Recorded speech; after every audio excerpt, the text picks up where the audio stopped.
Hello friends, welcome back to my channel. આજે આપણે બટેટાનો એકદમ નવી રીતે શાક બનાવવાના છીએ। જોતાની સાથે જ ખાવાનું મન થઈ જાય। તમે જોઈ શકો છો પંજાબી શાકનો ટેસ્ટ ભૂલી જશો એટલું ટેસ્ટી બને છે। તો ચલો રેસીપી સ્ટાર્ટ કરીએ। સૌપ્રથમ હું અહીંયા 2 થી 3 મીડિયમ સાઇઝના બટેટાને આ રીતે સ્લાઇસ કરી લીધા છે। 3 વ્યક્તિ માટે બનાવું છું એટલે એ રીતનું માપ લીધું છે।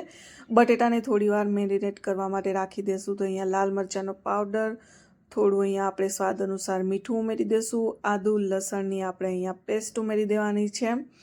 થોડી હળદર ઉમેરીશું અને થોડું તેલ ઉમેરી સારી રીતે મિક્સ કરી થોડીવાર સાઈડમાં રાખી દેશું। પછી આપણે એને ફ્રાય કરીશું એટલે બટેટાનો સરસ એવો ટેસ્ટ બધી વસ્તુનો આવી જાય છે। એટલા માટે આપણે થોડીવાર સાઈડમાં રાખી દેશું અને પછી ડુંગળીને આપણે ફ્રાય કરવાની છે। તો બધી જ વસ્તુ અહીંયા સારી રીતે આપણે મિક્સ કરી દેશું। તમે અહીંયા જોઈ શકો છો આ રીતે શાક બનાવજો, ખૂબ જ એટલે ખૂબ જ ટેસ્ટી બને છે। કોઈ જોઈને પણ નહીં કહી શકે અને ટેસ્ટ કરીને પણ નહીં કહી શકે કે આ બટેટાનું શાક છે। એકદમ પંજાબી શાકનો જ ટેસ્ટ આવે છે। તો જરૂરથી ટ્રાય કરજો। હવે અહીંયા ડુંગળીને આ રીતે રફલી કટ કરી લીધી છે અને અહીંયા 2 મોટા ચમચા જેટલું આપણે તેલ ઉમેરીશું। તેલને ગરમ થવા દેશું। એક્સ્ટ્રા તેલ આપણે જ્યારે વઘાર ટાઈમે જો એવું લાગશે કે વધારે છે તો કાઢી લેશું, કેમ કે આમાં હજુ આપણે ફ્રાય કરીશું 2 વાર। એકવાર ડુંગળીને ફ્રાય કરશું, એકવાર બટેટાને ફ્રાય કરીશું અને બાકી જેટલું તેલ વધશે જો વધારે હશે તો કાઢી લેશું, બાકી વઘાર માટે રહેવા દેશું। તો આમાં વઘાર થઈ જશે। તો અહીંયા આપણે ડુંગળીને સારી રીતે ફ્રાય કરવાની છે। એકદમ ગોલ્ડન બ્રાઉન રંગની થઈ જાય ત્યાં સુધી ડુંગળીને ફ્રાય થવા દેવાની છે। તમને મારી રેસિપીઝ કેવી લાગે છે કમેન્ટ કરીને જરૂરથી કહેજો। રેસિપીઝ માટેનું સજેશન હોય તો પણ તમે કમેન્ટ કરીને કહી શકો છો। એ રેસિપી બનાવી અને તમારી સાથે જરૂરથી શેર કરીશ। અહીંયા તમે જોઈ શકો છો ડુંગળીનો કલર ધીમે ધીમે ચેન્જ થવા લાગ્યો છે। તો પરફેક્ટ આપણે જેવી જોઈતી હતી એવી તૈયાર થઈ ગઈ છે। તો એક પ્લેટની અંદર આપણે ડુંગળીને કાઢી લેશું અને હવે જે તેલ બચ્યું છે એની અંદર જ આપણે જે બટેટા રાખ્યા હતા એ બટેટાની સ્લાઇસને આપણે બધી ઉમેરી દઈશું। બટેટા ગોલ્ડન બ્રાઉન રંગના થાય અને સરસ પાકી જાય ત્યાં સુધી આપણે એને ફ્રાય થવા દેવાના છે। જ્યાં સુધીમાં બટેટા ફ્રાય થાય છે તો ડુંગળી પણ અહીંયા ઠંડી થઈ ગઈ છે। તો હવે બધી વસ્તુને આપણે ક્રશ કરી પેસ્ટ તૈયાર કરી લેશું, જે ગ્રેવી માટે આપણે ઉપયોગ લેશું। તો અહીંયા આપણે ગ્રેવી માટે જે પેસ્ટ તૈયાર કરવાની છે એની અંદર આપણે ડુંગળી ઉમેરી દીધી છે ફ્રાય કરેલી, કાજુ પલાળેલા ઉમેરી દીધા છે અને અહીંયા 2 ચમચી જેટલું આપણે દહીં ઉમેરીશું અને બધી વસ્તુને સારી રીતે ક્રશ કરી એક પેસ્ટ તૈયાર કરવાની છે। એ પેસ્ટનો આપણે ઉપયોગ ગ્રેવી માટે કરીશું। તો ગ્રેવીનો જે ટેસ્ટ છે એકદમ મસ્ત આવે છે।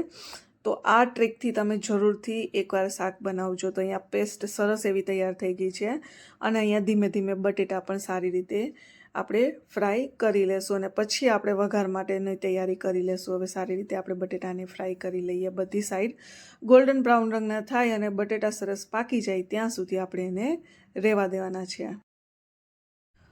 તો અહીંયા બટેટા સરસ ફ્રાય થઈ ગયા છે। તો હવે આપણે એક પ્લેટની અંદર બટેટાને કાઢી લેશું। એકદમ મસ્ત ગોલ્ડન બ્રાઉન રંગના પણ થઈ ગયા છે અને બટેટા સારી રીતે પાકી પણ ગયા છે।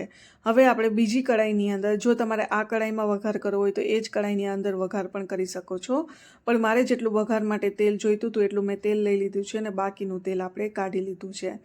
હવે અહીંયા આપણે તેલને ગરમ થવા દઈશું। હવે આપણે શાકનો વઘાર કરી લઈશું। જેવું તેલ ગરમ થાય એટલે આખા મસાલા આપણે ઉમેરી દેવાના છે। આખા મસાલા ઉમેરી દીધા પછી સરસ મસાલા પાકી જાય એટલે આપણે એની અંદર જીરું ઉમેરીશું।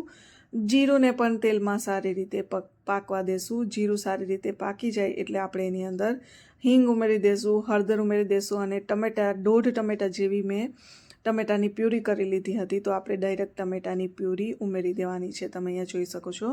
તો અહીંયા આપણે ટમેટાની પ્યુરી ઉમેરી દીધી છે। ટમેટાની પ્યુરી સારી રીતે મિક્સ કરી દેશું અને સારી રીતે આપણે એને પાકવા દેવાની છે।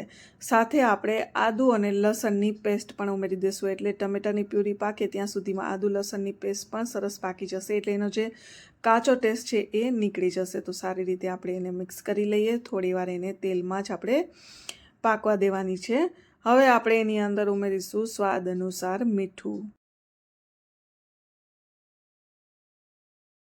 હવે આપણે જે કાજુ, ડુંગળી અને દહીંની જે પેસ્ટ તૈયાર કરી હતી એ પેસ્ટ હવે આ સમય ઉપર ઉમેરી દઈશું। એનાથી ગ્રેવીની જે કન્સિસ્ટન્સી છે એ પણ ચેન્જ થઈ જશે।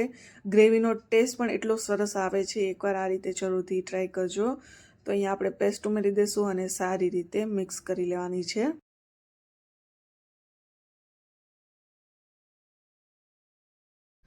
આ ગ્રેવીને સારી રીતે તેલમાં પાકવા દેવાની છે. સાથે આપણે એની અંદર મસાલા પણ ઉમેરી દઈએ એટલે મસાલા પણ તેલમાં સારી રીતે મિક્સ થઈ જાય. તો અહીંયા આપણે ધાણા જીરું પાવડર ઉમેરી દઈશું. ધાણા જીરું પાવડર ઉમેર્યા પછી ગરમ મસાલો થોડો, લાલ મરચાંનો પાવડર રેગ્યુલર આપણે ઉમેરી દઈશું. તમે જેટલું તીખું ખાતા હોય એ મુજબ ઓછું વધતું કરી શકો છો.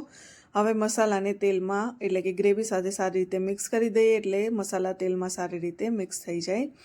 ગ્રેવીને સરસ આપણે તેલમાં જ પાકવા દેવાની છે. તેલ છૂટું પડી જાય ત્યાં સુધી આપણે એને સરસ એવી પકાવી લઈશું.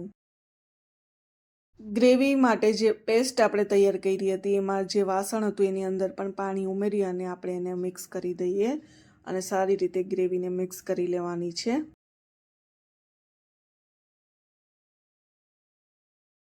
હવે આપણે અહીંયા કલર માટે કાશ્મીરી લાલ મરચાંનો પાવડરનો ઉપયોગ કરીશું. કાશ્મીરી લાલ મરચાંનો પાવડર ઉમેર્યા પછી મિક્સ કરી દઈશું અને તેલ છૂટું પડે ત્યાં સુધી આપણે એને રહેવા દેવાનું છે. એટલે કલર પણ તમને ચેન્જ જોવા મળશે. તો અહીંયા આપણે ગ્રેવીમાં કાશ્મીરી લાલ મરચાંનો પાવડર સારી રીતે મિક્સ કરી લીધું છે.